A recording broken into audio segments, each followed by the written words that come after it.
kepada dosen pembimbing mata kuliah seminar yang saya hormati, kepada dosen penguji yang saya hormati.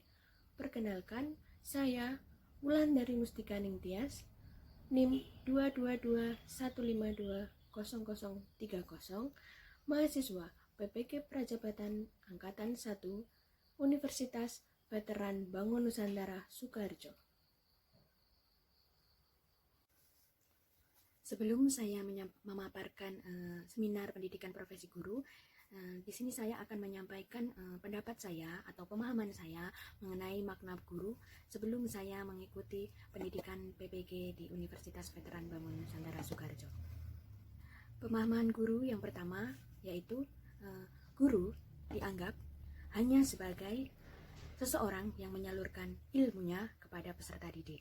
Yang kedua, guru adalah seseorang yang membimbing peserta didik untuk prestasi dan memperoleh nilai yang baik, yaitu hanya fokus pada kognitif. Kemudian yang ketiga, peserta didik dituntut untuk menguasai materi yang sudah ditentukan oleh guru atau kurikulum pendidikan. Kemudian yang keempat yaitu proses komunikasi bersifat satu arah, yaitu berpusat pada guru atau teacher center. Baik, yang pertama yaitu refleksi mata kuliah. Mata kuliah yang akan saya ambil yaitu pada praktik pengalaman lapangan atau PPL, di mana PPL merupakan wadah bagi mahasiswa untuk mempraktekkan secara langsung teori, pengetahuan, dan ilmu yang didapat selama perkuliahan. Pada kegiatan ini, mahasiswa melakukan praktik pembelajaran nyata yang dimulai dengan memahami karakteristik peserta didik, kemudian membuat perencanaan atau perangkat pembelajaran yang disesuaikan dengan kebutuhan peserta didik. Sehingga bagaimana kita sebagai guru bertindak dan bersikap menghadapi berbagai karakteristik peserta didik tersebut di dalam pembelajaran secara langsung. Selanjutnya, hal apa saja yang saya dapatkan dari mata kuliah PPL? Yaitu yang pertama, saya memahami bahwa untuk merancang strategi pembelajaran perlu melakukan tes diagnostik, di mana tes tersebut digunakan untuk mengetahui karakteristik serta kemampuan masing-masing peserta didik. Yang kedua, yaitu dari hasil tes diagnostik tersebut, saya menyusun rancangan pembelajaran melalui penerapan pendekatan pembelajaran. Bisa menggunakan TARL, Scientific, ataupun CRT, dan TPACK atau pendekatan pembelajaran lainnya. Yang ketiga, yaitu dari berbagai karakteristik peserta didik, saya menjadi semakin banyak belajar bagaimana cara menghadapi dan bersikap dalam peran saya sebagai guru. Yang keempat, saya memahami bagaimana mengelola kompetensi sosial emosional yang saya miliki di dalam menghadapi lingkungan, kelas, sekolah, dan masyarakat. Kemudian yang kelima, belajar tidak hanya sekedar di dalam kelas, namun dengan siapapun kita bertemu, kita harus menganggap orang tersebut sebagai guru. Selain itu, di mana saja tempatnya, kita harus menganggap sebagai sekolah untuk terus dapat memperoleh ilmu dan pengetahuan atau belajar.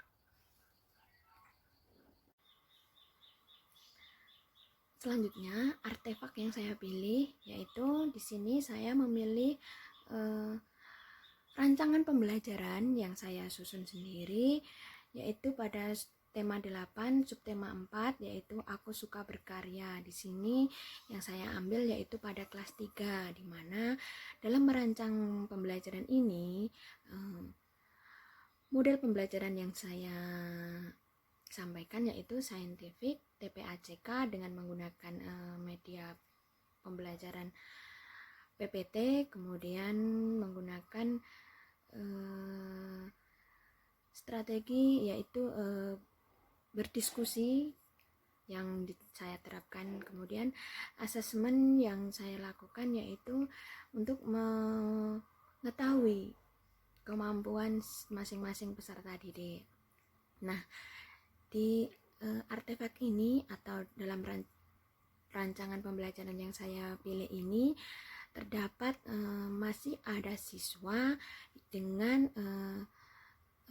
kemampuan yang saya rasa kurang, karena dalam hal ini teknik pengumpulan nilai yang saya ambil yaitu menggunakan tes, di mana masih terdapat 5-6 dari sebanyak 25 siswa yang belum lancar dalam hal menulis, sehingga di sini saya harus mengulang atau saya akan mengambil langkah, yaitu mengulang pembelajaran dengan menerapkan metode pembelajaran yang lain, sehingga hal tersebut dapat meningkatkan hasil belajar siswa di kelas tersebut.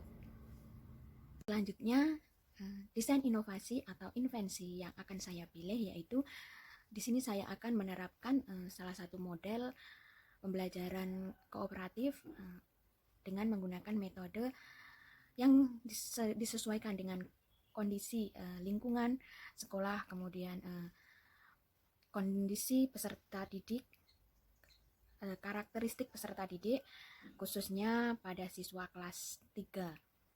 Kemudian selanjutnya saya akan menyusun rencana tindak lanjut yang saya sesuaikan dengan tujuan pembelajaran yang akan saya implementasikan. Mengapa saya memilih untuk merancang menggunakan model pembelajaran? Yaitu yang pertama, berdasarkan pemikiran Ki Hajar Dewantara, yaitu bagaimana suatu pendidikan dapat terintegrasi dengan kodrat alam dan kodrat zaman anak, sehingga kita sebagai guru harus bisa mengetahui karakteristik dan apa kemampuan dan kemauan serta keinginan peserta didik, sehingga kita sebagai guru, sebagai fasilitator harus mengikuti apa yang peserta didik butuhkan dan inginkan, sehingga tercipta kelas yang nyaman dan aman. Yang kedua yaitu karakteristik dan kemampuan siswa yang berbeda. Contohnya, ada siswa yang belum lancar menulis, maka metode pembelajaran yang saya pilih ini cocok diterapkan, sehingga guru tidak hanya fokus untuk menuntut siswa untuk menulis, namun karakteristik peserta didik itu memiliki keunikan, sehingga meskipun peserta didik tersebut tidak lancar dalam menulis, namun peserta didik tersebut pasti memiliki kemampuan berbicara yang lebih baik. Kemudian yang ketiga yaitu dengan menerapkan metode pembelajaran yang dipilih itu akan menumbuhkan rasa tanggung jawab, berani menyampaikan pendapat, dan kita sebagai guru mengetahui kemampuan peserta didik secara individu. Nah, model pembelajaran yang saya pilih yaitu model pembelajaran kooperatif tipe talking stick, di mana alat yang digunakan atau yang dibutuhkan yaitu mudah sekali kita jumpai di lingkungan sekolah maupun lingkungan kelas. Yang pertama yaitu tongkat, yang kedua yaitu pertanyaan yang disertai dengan jawaban, di mana pembelajaran dengan menggunakan metode talking stick ini adalah sebuah metode atau model pembelajaran yang dilakukan dengan bantuan tongkat dengan permainan. Talking stick berasal dari bahasa Inggris yang berarti tongkat berbicara, di mana pada pembelajaran model ini siswa akan diajak bermain oleh guru. Siswa pertama akan diberikan tongkat, kemudian siswa yang lainnya akan mengiringi siswa-siswa lain yang akan diberi tongkat dengan sebuah nyanyian. Itu bisa kita implementasikan dengan budaya daerah tersebut, seperti lagu dolanan cublak-cublak suweng atau mungkin lagu anak-anak yaitu balonku ada 5. Nah, prosesnya nanti pembelajarannya di kelas yaitu guru memberikan tongkat pertama kepada siswa, kemudian siswa lain akan bernyanyi misalnya balonku. Nah, siswa yang lain itu, siswa yang bernyanyi itu apabila sudah sampai pada lirik door, maka siswa yang terakhir memegang tongkat tersebut akan maju ke depan dan diberi pertanyaan oleh guru. Kemudian tujuan penggunaan metode talking stick yaitu yang pertama Metode pembelajaran talking stick meningkatkan antusias peserta didik saat beraktivitas selama kegiatan pembelajaran. Selanjutnya yang kedua yaitu melatih siswa agar lebih berani dan mampu berbicara atau menyampaikan pendapatnya di depan umum. Kita gunakan depan kelas di mana peserta didik yang akan menjawab pertanyaan itu akan dinilai oleh teman yang lain di seluruh kelas. Kemudian yang ketiga yaitu menciptakan suasana pembelajaran yang hangat, menyenangkan, dan juga tidak menegangkan. Kemudian yang keempat yaitu melatih mental siswa agar lebih percaya diri saat dihadapkan oleh sebuah masalah atau pertanyaan. Kemudian yang kelima, mendidik siswa agar mampu bekerja sama dan bergotong royong dalam memecahkan suatu masalah dengan teman-teman lainnya.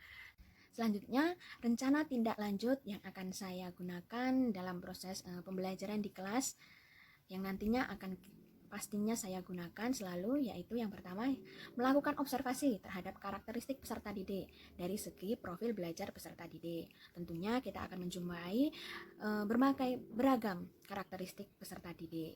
Tidak akan sama, mulai dari sifat, kemudian cara belajar, seperti itu.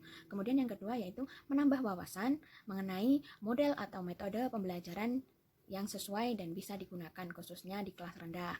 Kemudian yang ketiga yaitu melaksanakan rencana pembelajaran sesuai rancangan yang sudah disusun.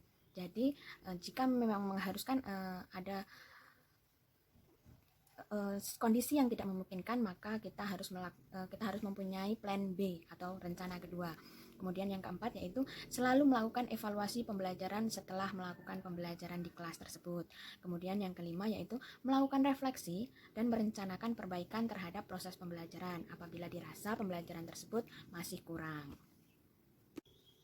Nah, setelah mempelajari seminar pendidikan profesi guru, yang saya dapatkan yaitu kita sebagai guru tidak hanya bertugas mengajar atau mentransfer ilmu kepada peserta didik, namun sebagai guru harus mampu memahami karakteristik kemauan peserta didik.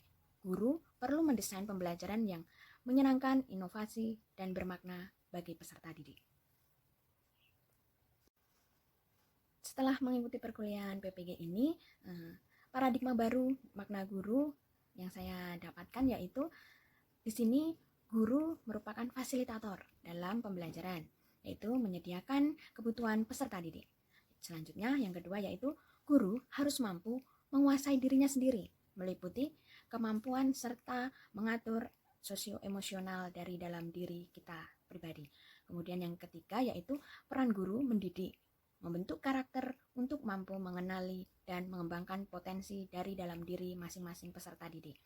Yang keempat dan terakhir yaitu proses pembelajaran, yaitu student center, di mana di sini siswa harus lebih aktif dalam proses pembelajaran, sehingga di sini guru hanya sebagai penuntun, pendamping, dan penyedia apa yang dibutuhkan oleh peserta didik kita.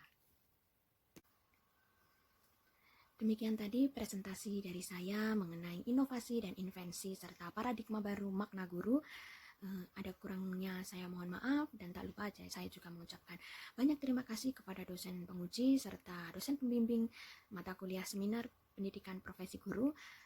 Tidak lupa juga saya mengucapkan terima kasih kepada Universitas Veteran Bangun Nusantara Sukoharjo yang telah memberikan kesempatan kepada saya untuk menimba ilmu, menambah ilmu pengetahuan agar saya menjadi guru profesional. Demikian, wassalamualaikum warahmatullahi wabarakatuh.